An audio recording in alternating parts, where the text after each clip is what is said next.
Okay. Well, thank you all for joining us today. Today we're going to be covering artificial intelligence from theory to sales. I'll be going over the first section. There'll be two presenters today, Dr. Bhushan Desam and me, David Ellison. I'm a senior data scientist here at Lenovo, and I support the AI strategy and been working on implementing these AI solutions into real world solutions here at Lenovo. So that's me, and then Bhushan will introduce himself in the second part when we get there. So first we need to introduce ourselves, introduce AI in general. Now, artificial intelligence defined as what you don't expect a computer to be able to do. Now that is changing all the time. A few years ago, Google Maps with some automatic routing would have been advanced AI technology. Now it's considered par for the course. You're mad when it doesn't automatically update tolls and traffic as quickly as you like. That's a change in artificial intelligence. That's what we're always chasing. It's called the Red Queen hypothesis, where you try to run as fast as you can just to stay in the same place. But this artificial intelligence is not a new idea. We could go back to Greek philosophy and such like that, but that might be a little too far. In the modern era, we can define artificial intelligence. Alan Turing, who asked the question, was the first one to ask the questions, can machines think? And how could we algorithmically program machines to think?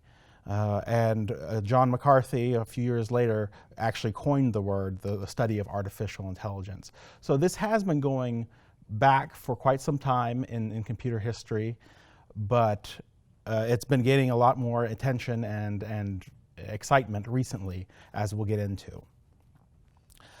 We'd like to think of artificial intelligence. I like to break it down to three concentric circles, if you will. Artificial intelligence, as I previously defined, a program able to perform tasks normally associated with human intelligence. A subset of that, and that can include many things, which we'll get into, expert systems, and really just even, as I mentioned, the Google routing of your maps. That can include a lot of things. Then we go down to machine learning, which is a program that can perform tasks without explicit programming. We'll get into what that means, but essentially it is machines that can learn themselves, hence machine learning. And then finally, deep learning, which is a subset of machine learning, is a program that uses artificial neural networks to learn representations of data and then perform tasks without explicit programming, hence why it's a subset of machine learning. We'll get into, again, what deep learning is and how it mimics the neural network within our own brains, right? The neurons within our heads. But first, we'll talk generally about the first wave of artificial intelligence, which was expert systems. These were extremely popular in the late 70s, early 80s. It was imagined that you could take a set of experts and they would be able to write down the sum of knowledge on some topic. We'll be getting into this later, but so let's say, for example, fraud detection for a credit card. The experts could sit in a room and with enough of them around could define all these if-and statements. If a credit card transaction happens too late at night, it's probably a fraud. If it happens at a location that is far away from where all the other normal credit card transactions, that is probably fraudulent.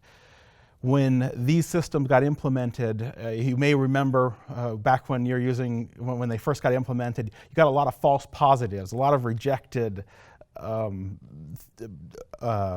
transactions that you actually did. It's because they were very imprecise. It is actually extremely hard to take these expert systems and to encapsulate human knowledge into some sort of database and if-and statements. There's too much judgment.